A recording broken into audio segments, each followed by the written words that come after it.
What is going on, everybody? Welcome back to the channel. After Sound here, bringing you Splinterlands content every single day. We also stream right here in this channel every Tuesday, Thursday, and Sunday morning, so come by and say hello. All right, guys, well, we can see DEC is definitely taking the plunge after the Great Burning event is done. And so we're sitting at about 800 Splintoshis, a little bit above 800 Splintoshis.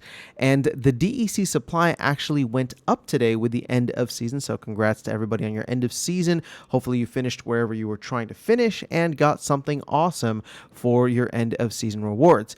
But the main topic that I wanted to talk about was the DEC supply inflation through the end of season leaderboards. Now, we know that there's roughly about 7 million printed every season. And so to do a quick math on that, right? Let's just do some quick math. You're going to do 7 million every season. There's roughly 2 seasons per month, and then multiply that by 12 months. That's 168 million DEC that is minted. And for context, we just burned for the Great Burning 550,000, right? So divide this by 550. It's like a third of what we just burned is what we mint every year just for the leaderboards. So here's the thing. When I think about what, 7 million every season doesn't seem like that much, especially when we're burning a million plus a day. But ultimately, it does add up over time, and 168 million DEC is not a small chunk of change. So as we look through all of the areas in which DEC inflation is really hurting us, right? Whether it is leaderboards, whether it is maybe cards getting burnt or gladiator cards getting burned, whatever the case is, especially with a lot of people exiting the game, maybe a lot of bot farms exiting the game as well. These are the areas in which I hope that the team can look forward to, or, well, let me put it this way. I know that the team is probably aware of these issues, especially leaderboard. It's just a matter of taking the time to figure out what they want to do and actually implement that change. And again, I don't know how much coding would go into it. It does seem like it would be a little bit more of an involved process, both from a conceptualization standpoint as well as the actual development time needed.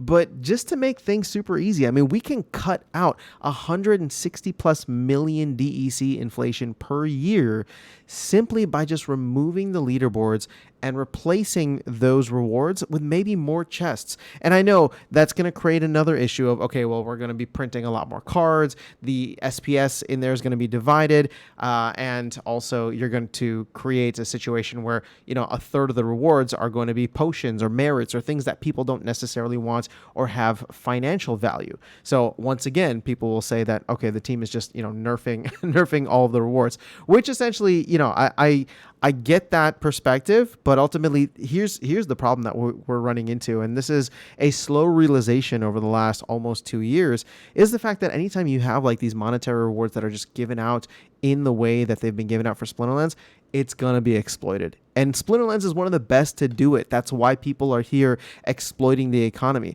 When you see other economies completely fall apart, it's because as soon as it's available, it gets exploited and then everybody leaves.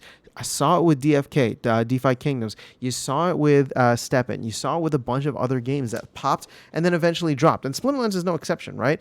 But I think we're all here because we believe in where the tokenomic structure can go. And so one of the things that we need to focus on for the health of the tokenomics is where these potential DEC faucets are. So, I don't necessarily think that this is a excuse me. I don't think that this is necessarily like a huge problem and needs to be addressed before land, for example. But I do think it's something that needs to be, addressed hopefully within the next 6 months by the end of this year. It's like once land goes out, this is something that I hope the team can shift their attention to and have it be not a major project, but, maybe a mini to medium-sized project of scope where it's just like, let's just find a new way to do ranked leaderboards. And maybe this is going to be part of like a whole new ranked overhaul that they have planned for some point in the future.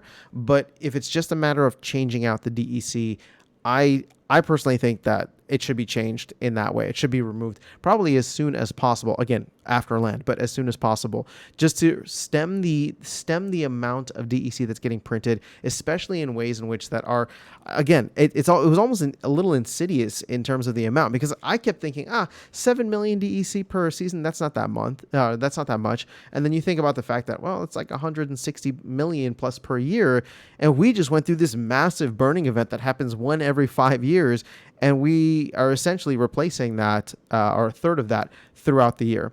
So obviously, there's still so much to come with DEC utilization, with hopefully the Rift Watchers proposal passing, and land, at some point later this year will be implemented, land 1.5, I should say.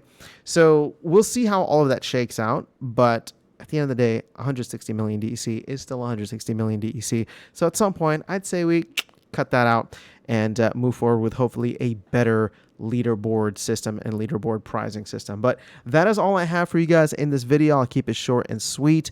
Would love to get your thoughts, if this is a big deal, if it's not a big deal, and where on the priority list you would put it. But that is all I have. Have an amazing rest of your day. I'll catch you all in the next video and see you around the game.